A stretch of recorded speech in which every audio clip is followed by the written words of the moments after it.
Hey guys, so I wanted to make a video for you guys because I find myself continuously recommending for people to listen to the particular song that I would have put in the video title, which is 2112 by Rush. And rather than continually giving the same sort of explanations as to why people ought to listen to it and why it's so anthemic of 2016, I thought that I might want to summarise some of the points as to why you should look at it and listen to it and check it out. I mean, I say look at it because there's also a comic strip that comes along with it on YouTube that's worth checking out. Essentially, to give a brief overview before I go into any of the specifics, for any of you that don't want it to be spoiled by actual examination and would like to listen to it for yourselves, it encapsulates themes regarding nationalism versus globalism. It encapsulates certain themes such as individuals learning how to put their creative endeavours in motion through the enhancement of a skill and through mastery, as opposed to through sort of state education and propaganda telling you, what it is that one ought to be proud of. And it touches on a lot of themes that seem more relevant to it today than it would have been, or specifically last year, but still to this day, than it would have been in the mid-70s, which is, I believe, when the song was made. So if that sounds interesting enough for you already, then just stop listening to this now and just Google 2112 by Rush and listen to it without me giving away any of the details as to how it goes into those themes, so that you get to enjoy it. Have I gone out of focus slightly? So that you can enjoy it with sort of a blank state of mind. However, if you like having things ruined for you in my explanation, then feel free to carry on, if that isn't a great enough endorsement already for my own explanation. No, but seriously, some people do. Or just listen to it and then come back to this bit after, and hopefully you'll enjoy that. Okay, so the story's set in a nation, or a sort of interstellar nation, or interplanetary nation called Megadon, and it is ruled over, as of the year sort of 2062, if I remember correctly, by this statist religious organization known as the Priests of the Temple of Syrinx. And the Priests of the Temple of Syrinx, just to give you some flavour as to the sorts of things that they say, we've taken care of everything: the words you read, the songs you sing, the pictures that give pleasure to your eyes. So they're not saying, all the past generations have come up with these ideas and developed them over time, and now we use them. They're saying that we, the state, the religious organisation, we're responsible specifically for the great arts and the great music. It's not the people of the past, but the people currently sort of in power. So that's one thing. And then there's a section where it says, straight after that, coincidentally, it's one for all and all for one, we work together, common sons. Never need to wonder how or why. Now, although there is, some sort of preference for in-group loyalty, the unquestioned authority is what the priestly class is here asking the population of Megadon to sort of give to them. And these sorts of parallels are drawn sort of to the modern sort of state. You can draw them continually. So they'll say something such as, "Look around this world we've made, equality our stock in trade. Come and join the brotherhood of man." So there we go. We've got this this notion of equality, which it's not a value, and they're sort of claiming it as a value as to their just authority, and which is something that continually comes up nowadays. And come and join the brotherhood of man. There's this sort of camaraderie, which is fair enough. However, there is also this logo of a red star, so a very clear indication, as in let the banners be unfurled, hold the red star proudly, high in hand, which is clearly an indication of communism there. And so that's sort of the second part. There's a musical introduction, then there's the priestly statist class making sort of their appearance within the song. It's a 20-minute song, by the way. I should mention this. It's quite long. It's great. Some people are a bit sort of put off by that, but when the themes are this good and sort of just the guitar shredding is as good as it is throughout the song, it's you don't want it to end. I'd happily have put up with a longer song, as odd as that might sound. And so I don't want this to be necessarily too long. So there's a second section which I think is quite beautiful, because it's essentially someone discovering an ancient object with which they can in which they can gain a skill, and it so happens to be a guitar, and you hear a slow progression of their capability in handling the instrument throughout this third part of the song. As I mentioned, the first part is an instrumental, the second part's the priestly syrinx, and then there's somebody learning how to use a musical instrument and getting progressively better at it, and just explaining their sort of joy at it.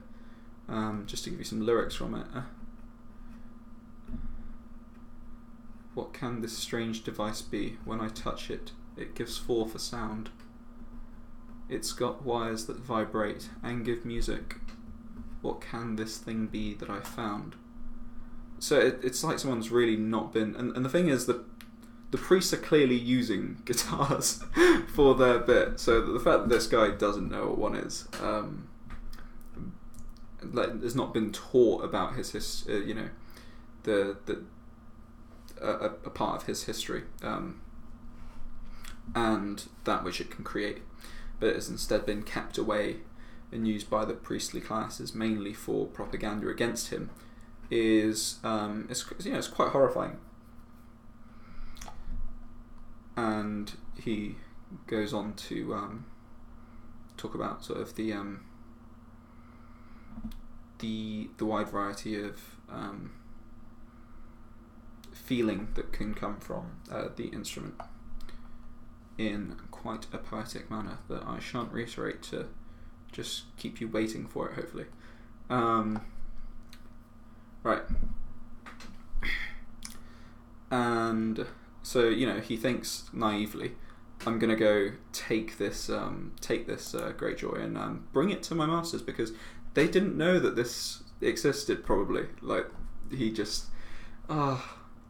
poor dude. As in, he's thinking that this group of authoritarian sort of priestly rulers, they have our best intentions in mind and in heart, and if only they knew that we could make this music for ourselves and perhaps learn for ourselves and create for ourselves and become masters and skilled in what it is that we like for ourselves, they'd allow us that. And it's a bit of a shame that he...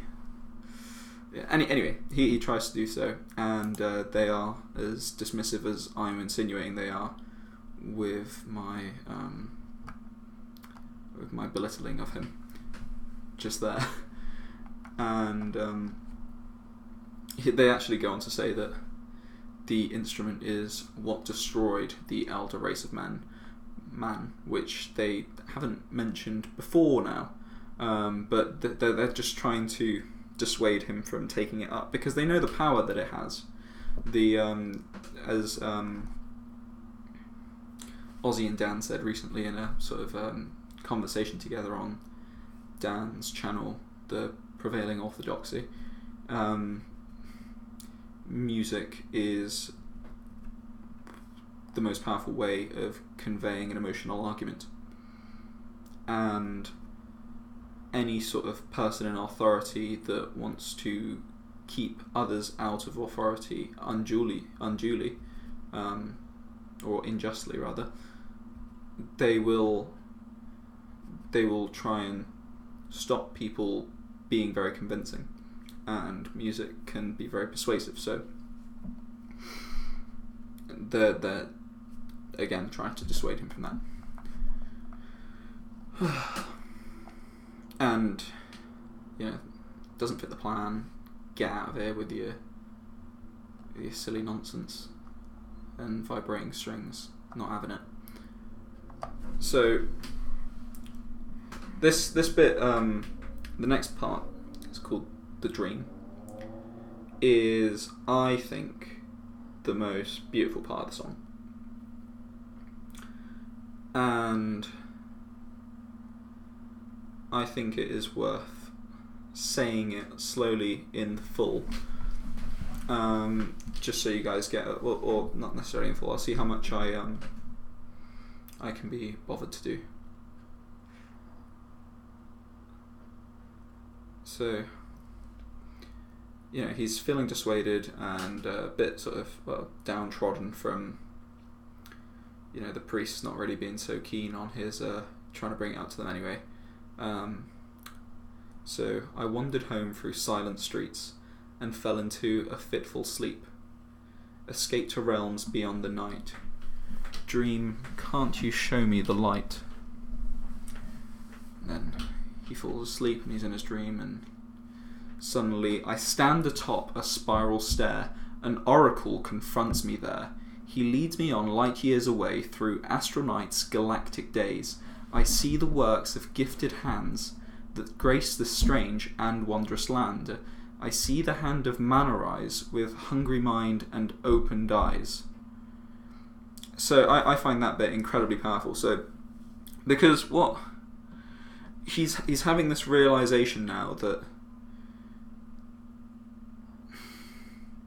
there were people who were gifted in the past, and it's sort of like he's astral traveling to another zone where he's becoming sort of more enlightened to the idea that perhaps what he was told in the past was not true, and that there were people before, and that these people didn't create what it was, that as in the priestly class and the status class didn't create everything, and this stuff sprung up over a long period of time, as did his his learning of the guitar, which was in the third part.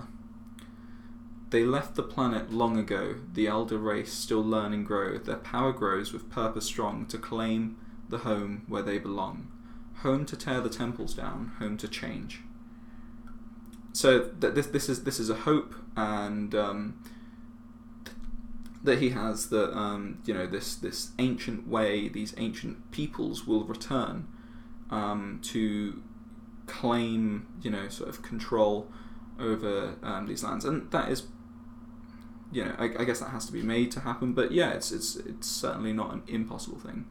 Also, just back a bit, I see the works of gifted hands that grace this strange and wondrous land. It's very. It's one of these things that certain entitled people don't really realise how when you start looking at the world through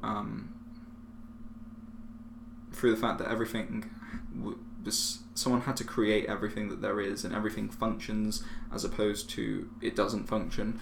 You know, the reason we're able to live so lavishly and have so many other glories that sort of, you know, we have nowadays, and in a lot of ways, you know, don't take for granted, or at least don't fully appreciate. That's you know, a big sort of overwhelming feeling, and especially it also breeds some anger, because you weren't giving a lot of people due credit for their hard work in the past, and you know, people can be very harsh on people of the past for their mistakes. However, they have created an incredibly